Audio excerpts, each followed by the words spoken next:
Allez YouTube, aujourd'hui je vous retrouve avec une nouvelle vidéo dans ma série de finances. Je sais pas qui a parti la première vidéo de ça, mais j'ai vu sur plusieurs chaînes américaines des gens qui faisaient leurs meilleures et leurs pires dépenses. J'ai décidé d'inclure les années depuis que je suis adulte à peu près, donc ça va être les dépenses comme de ma vingtaine, mais dans le fond c'est de 18 à 21 ans. C'est un peu random, il y a des choses qui sont physiques, il y a des choses qui le sont pas, et j'ai pas le même nombre de meilleures et de pires dépenses. Si vous avez une meilleure ou une pire dépense que vous avez faite dans votre vingtaine, s'il vous plaît laissez-moi là dans les commentaires. Je veux qu'on puisse voir, se comparer. Abonnez-vous si c'est pas encore fait, mettez un thumbs up à la vidéo et on commence tout de suite. La première meilleure dépense que j'ai décidé d'inclure dans la vidéo, si vous me suivez depuis un petit bout, que vous avez écouté quelques-unes de mes vidéos finances, vous allez pas être surpris, mais je voulais inclure mes CELI. Peut-être que vous allez pas être d'accord avec moi parce que c'est pas une dépense techniquement, mais je décide de l'inclure quand même parce que c'est de l'argent que j'ai pu présentement, que j'ai placé, puis que c'est vraiment pour du long terme. Fait que dans ma tête, je l'ai comme pas, je l'ai dépensé cet argent-là. Si vous êtes présentement dans votre vingtaine ou votre trentaine et que vos CELI ne sont pas complètement remplis au maximum que vous pouvez par année, je pense que c'est la meilleure chose que vous pouvez faire si vous lisez n'importe quel livre ou écoutez une émission, un podcast sur les finances. C'est sûr que la première chose que les gens vont vous conseiller quand vous avez un plus petit revenu dans les jeunes années de votre carrière, la première chose qu'ils vont vous dire c'est de mettre des CELI parce que c'est à ce moment-là que c'est le meilleur temps de le faire. C'est pas aussi avantageux de le faire plus tard quand votre salaire est plus grand. Je pense que 2 semaines après que j'étais majeure, j'étais allée à la banque puis j'ai commencé à placer des CELI. Si vous savez pas encore c'est quoi un CELI, je vais vous mettre des liens dans le barre d'infos et je vais aussi vous mettre dans les liens en haut ici des vidéos où j'ai expliqué le principe des CELI. Je veux pas trop m'étendre là-dessus parce que j'en ai déjà parlé, mais si vous l'avez pas fait encore, meilleure dépense que j'ai faite, même si techniquement c'est un investissement. La première pire dépense que j'ai faite, que je voulais inclure dans la vidéo, je l'ai pas avec moi présentement parce que c'était tellement une mauvaise dépense que j'ai même pas décidé de garder cet objet-là avec moi. C'est ma souris Bluetooth de Apple. C'est peut-être controversé, je sais pas, peut-être qu'il y a des gens ici qui l'utilisent puis qui ont aucun problème avec, mais moi quand j'ai acheté mon MacBook en 2016, j'étais comme naïve un petit peu, je pensais que j'en avais vraiment besoin. Je me suis acheté la souris qui allait avec. Une belle souris à comme 100$ si je me trompe pas, plus les taxes. J'aurais dû attendre, voir si j'en avais besoin puis après la racheter. Mais non, j'ai décidé de l'acheter tout de suite. Puis c'est la chose que je me suis le moins servi ever pour 100$. C'est comme le 100$ le plus jeté par les fenêtres que j'ai fait. Je pense que je m'en suis servi gros maximum 2 fois. Bien pratique, elle est Bluetooth, c'est le fun, elle est cute, mais comme j'utilise pas de souris, je me rends compte de ça aujourd'hui après comme 4 ans et demi d'avoir un MacBook. Jamais j'utilise ma souris. Pour le montage, j'ai appris que j'utilisais beaucoup plus les shortcuts du clavier. Fait que c'est la dépense la moins utile que j'ai faite. Après, mon frère l'a utilisé un petit peu, mais même lui, il s'en sert pas. Il trouvait vraiment pas que c'était une souris qui valait la peine, puis il en a racheté une autre. Fait que cette souris-là est comme chez mes parents, dans un tiroir, puis elle sert pas à personne. La deuxième meilleure dépense que j'ai faite, je pense qu'on peut dire que c'est la caméra avec laquelle je filme en ce moment, donc la Canon G7X Mark II. Je sais plus exactement à quel moment je l'ai acheté, je sais pas si j'avais commencé déjà à vlogger puis je voulais une caméra de vlog ou si j'ai racheté la caméra puis après j'ai décidé de commencer à vlogger. Aujourd'hui j'utilise cette caméra là, je suis en train de filmer avec en ce moment puis j'ai même pas mon autre appareil photo avec moi ici. Elle est encore chez mes parents parce que ça prend beaucoup de place puis c'est vraiment plus compact d'utiliser celle-là. C'est facile, il y a des settings comme, c'est sûr c'est moins professionnel mais j'ai appris à vraiment aimer cette caméra là. Il y a aussi un flip screen, fait que pour vlogger c'est super.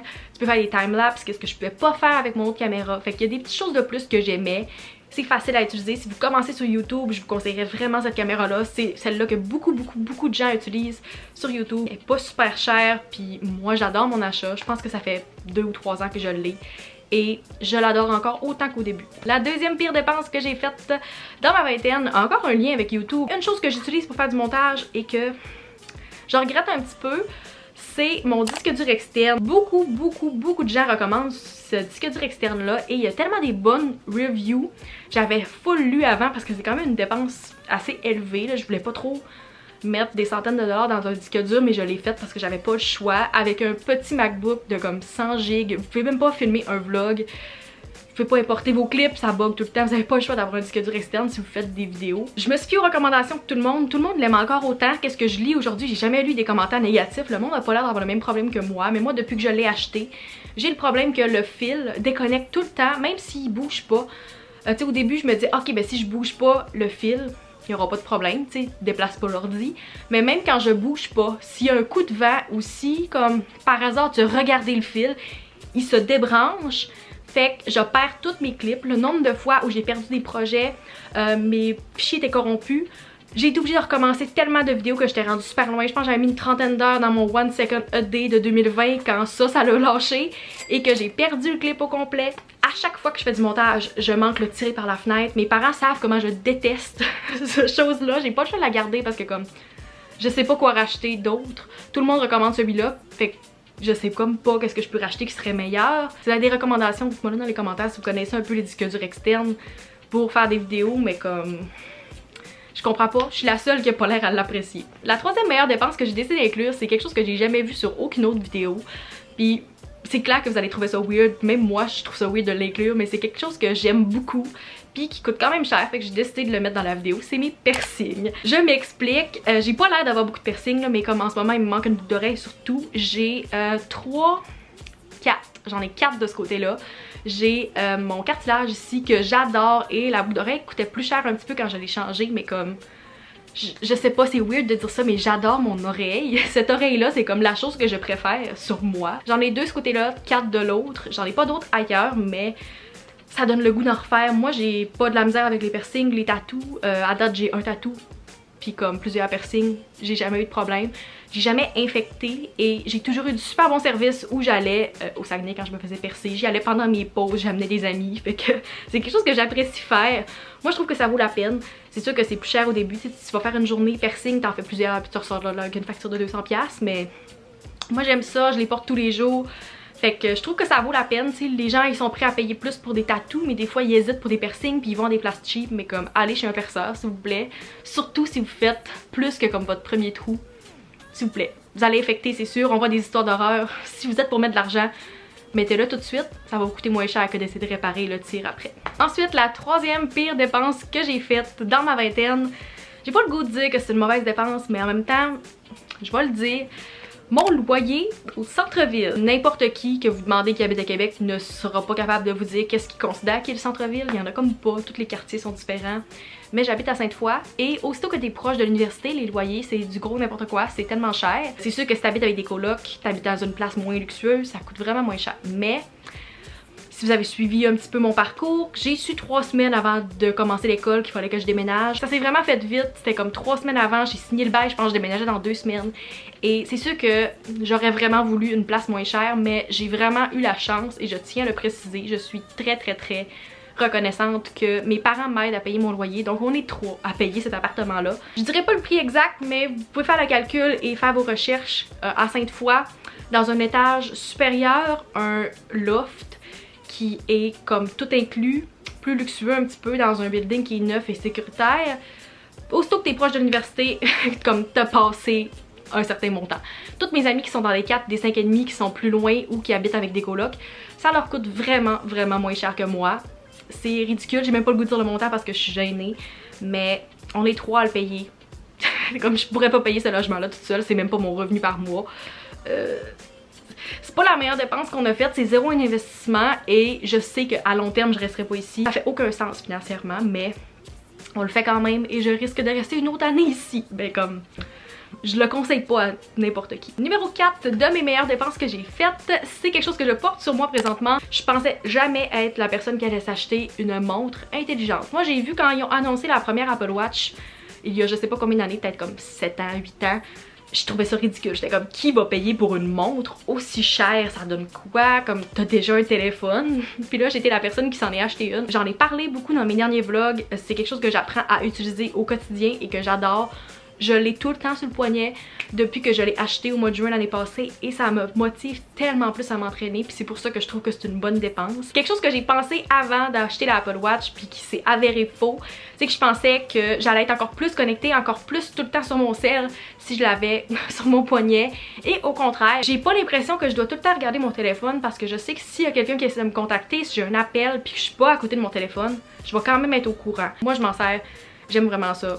Puis je trouve que ça vaut la peine pour moi. Ensuite, je pensais pas que j'avais 3 dépenses de Apple dans ma vidéo, mais une autre très bonne dépense que j'ai faite et que je regrette zéro, c'est mes AirPods. Là, ils sont dans un case de Amazon.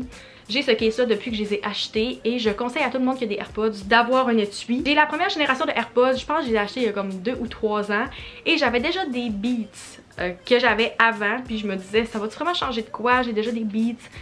Comme je veux pas plus utiliser mes autres écouteurs parce que j'ai acheté ceux-là. Et 0, je me sers tellement pas pour les mêmes raisons. J'ai toujours mes AirPods dans les oreilles. La beauté de ça, c'est qu'une fois que vous avez des appareils Apple, vous pouvez brancher avec tout, ça se connecte automatiquement.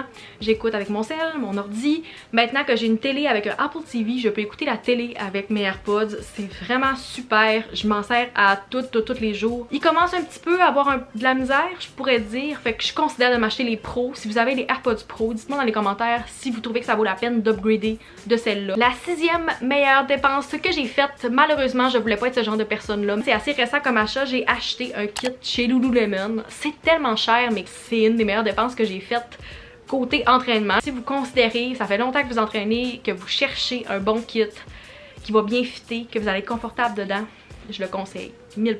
Je suis jamais capable de trouver des brassières qui me font, qui sont confortables. On dirait que les compagnies d'entraînement font des brassières pour les filles qui portent du A, puis moi c'est pas mon cas, puis je cherchais de quoi qui allait être confortable pour moi, que j'avais pas l'impression que j'allais suffoquer et que je peux courir avec, qu'est-ce que je trouve jamais. Ça a été difficile de trouver ma bonne grandeur, mais depuis que je suis allée les essayer, que j'ai switché en magasin, j'adore mes leggings. Et la dernière meilleure dépense que je voulais inclure dans la vidéo, roulement de tambour, ce sont tous mes voyages. Je tenais à l'inclure. Encore une fois, c'est pas des dépenses qui font du sens financièrement. Si vous cherchez une vidéo que ça va être genre les meilleurs investissements que j'ai fait, c'est pas la vidéo pour vous. Je pense que vous avez déjà remarqué. Je préfère vraiment dépenser de l'argent sur des expériences qui vont rester toute ma vie, des beaux souvenirs comme ça, que juste des choses matérielles. Je préfère payer 2000$ dans un voyage que 2000$ dans des vêtements. Pour vrai, c'est les meilleures dépenses que j'ai faites et surtout les voyages que j'ai faits juste avant la pandémie. J'aurais payé encore plus cher pour pouvoir les refaire maintenant. Je pense que ça m'a vraiment fait réaliser cette année que j'étais encore prête à mettre plus d'argent là-dedans parce que je trouve tellement que ça vaut la peine. C'est comme le monde dit, les voyages ça forme la jeunesse. Je regrette aucun sou qui a été mis dans mes voyages et j'ai juste vraiment hâte de pouvoir retourner, visiter des nouvelles places. Puis là j'ai été obligée de faire rembourser le voyage que j'étais censée faire cette année qui est pas arrivé.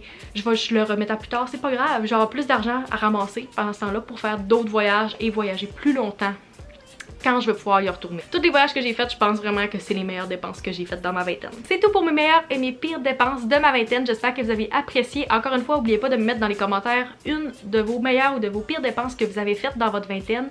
Et je vais mettre tous les liens dans la barre d'infos de qu'est-ce que je peux retrouver ou qui sont physiquement possibles. Par exemple, mon kit Lululemon, des AirPods. Et j'espère que vous avez apprécié. On se revoit dans une prochaine vidéo. Bye!